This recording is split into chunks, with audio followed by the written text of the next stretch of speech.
दूसरा पित्त का हिस्सा, पित्त का हिस्सा बहुत क्लियर है, एकदम स्ट्रेट फॉरवर्ड है कि घी ज्यादा खाएंगे पित्त आपका हमेशा सम रहेगा।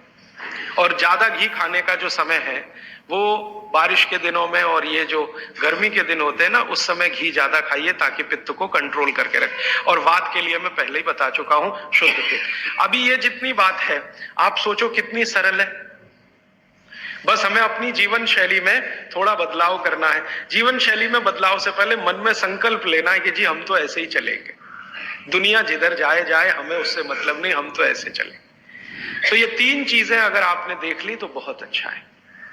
अब थोड़ा आगे चलें, अब और दूसरी चीजों पे मैं चलता हूं कि और कौन कौन सी चीजें हैं जो आपके आसपास है और आपके वात पित्त कफ तीनों को सम पे लाने में मदद कर सकती है। ये तीनों समभाग में रहें तो अच्छा होता है। और कौन कौन सी चीजें हैं, तो भागवती जी कहते हैं रसोई के बाहर जाने की जरूरत ही नहीं, सब वहीं है। भागवती जी ने एक सूत्र लिखा है, दुनिया का सबसे बड़ा औषधि केंद्र हमारा रसोई घर है। सबसे बड़ा औषधि केंद्र रसोई घर है।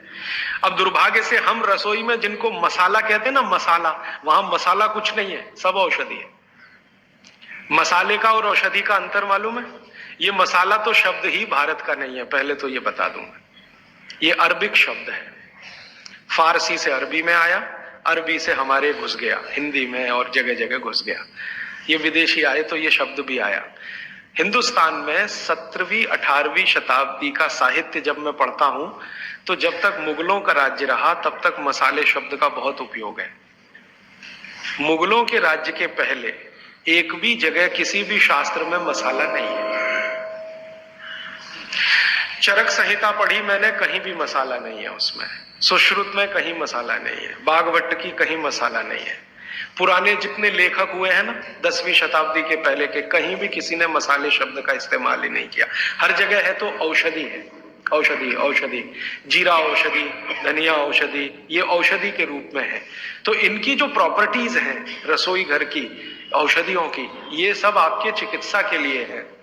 अब मुझे समझ में आता है कि हमारे पुराने जमाने की माताएं बहनें, जो हमारी दादी हैं, नानी हैं, उन्होंने अपनी अपनी बेटियों को जो कुछ सिखाया, सब्जी बनाना तो क्या क्या डालना, जीरा चाहिए, धनिया चाहिए, हींग चाहिए, मात्रा कितनी कितनी चाहिए, वो सब बड़े वैज्ञानिक और चिकित्सक लोग रहे होंगे।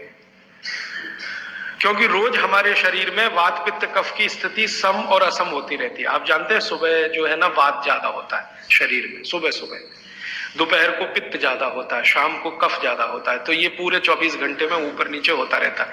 तो 24 घंटे में जो वात पित्त कफ ऊपर नीचे होता रहता है, तो सब्जियों में उसी के हिसाब से औषधियां डाली जाती है।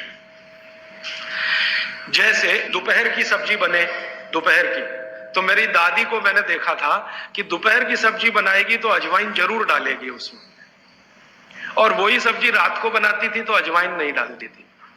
तो एक दिन मैंने दादी से पूछा कि यही सब्जी दोपहर को मैंने खाई तो इसमें अजवाइन थी, शाम को खाई तो नहीं, क्यों?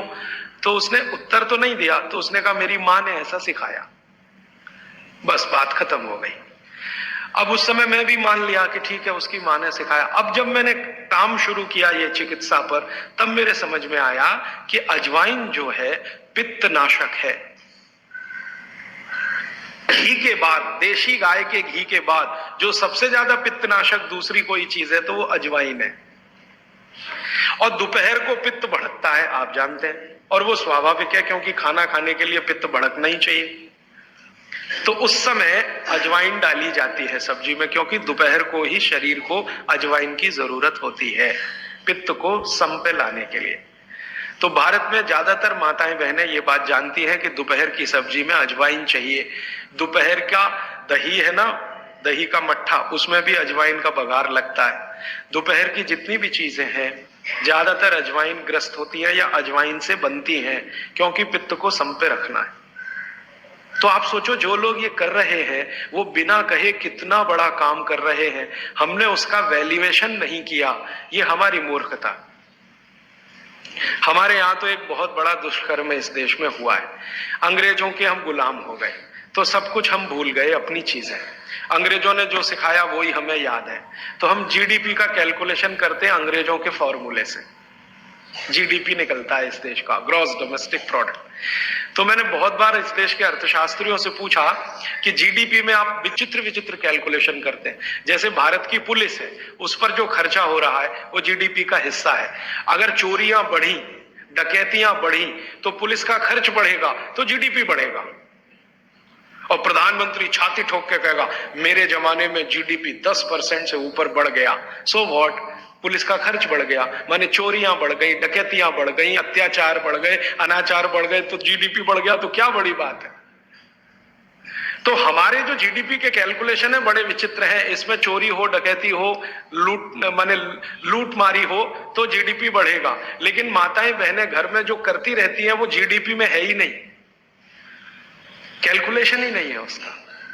भारत सरकार कोई कैलकुलेशन नहीं करती कि किसी माँ ने 1 किलो पापड़ बना दिए तो जीडीपी बढ़ा कि नहीं, तो कहते हैं जी मालूम नहीं बढ़ा कि नहीं बढ़ा, क्योंकि कैलकुलेशन नहीं है। किसी माँ ने दाल की बड़ी बना दी 5 किलो दाल की, तो जीडीपी बढ़ा कि नहीं बढ़ा। आपका मन क्या कहता है, बुद्धि क्या कहती है, बढ़ा कि नहीं बढ़ा। किसी ने बड़ी बना दी, किसी ने पापड़ बना दिए, किसी ने कुछ बना दिया, किसी ने गोंद के लड्डू बना दिए, किसी ने मावे का कुछ बना दिया, तो जीडीपी तो बढ़ ही रहा है, लेकिन हम कैलकुलेट नहीं कर रहे हैं उसको, क्योंकि अंग्रेजों के यहाँ महिलाओं का किया हुआ काम महत्व का नहीं माना जाता। अंग्रेजों के यहाँ ये जो अंग्रेज जात है ना दुनिया में, ये महिलाओं के किए हुए काम को काम ही नहीं मानती। आपको मालूम है 2000 साल यूरोप में महिलाओं को पुरुषों से हमेशा कम वेतन मिलता रहा, और आज भी है ये कई देशों में। वो मानते ही नहीं कि इनका कोई काम है। क्यों? वो महिलाओं में आत्मा नहीं मानते। हाँ, यूरोप का सबसे बड़ा दार्शनिक है प्लेटो, वो कहता है कि स्त्रियों में आत्मा ही नहीं होती, आत्मा सिर्फ पुरुषों में होती है। तो स्त्री जो करे वो बेकार है, पुरुष जो करे वही अच्छा है। तो उनके यहां से ये कैलकुलेशन हमारे यहां आ गया कि स्त्री कुछ भी करे तो काम ही का नहीं। तो अंग्रेजों का 200-250 साल जो राज चल गया, उसमें हम सब के दिमाग खत्म हो गए, सोचना विचारना बंद हो गया, तो हमने भी वही मान लिया। मैं अब इसको बदलना चाहता हूं, और मैं ये समझना चाहता हूं और समझाना चाहता हूं कि स्त्रियां जो कर रही हैं वो किसी डॉक्टर से कम नहीं है।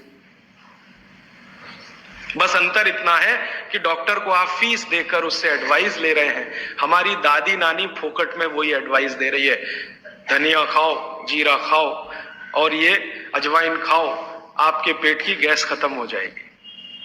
और ये 3500 साल से वैसे का वैसा ही है, अजवाइन खाओ तो गैस खत्म होती ही है। कभी भी आप करके देख लो।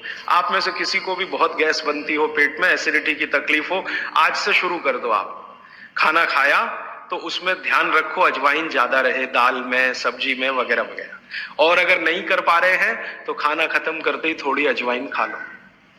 अजवाइन ज्यादा तकलीफ ना कर दे, उसका बैलेंस है काले नमक के साथ, तो थोड़ा अजवाइन और काला नमक मिला के हर खाने के बाद खा के देख लो।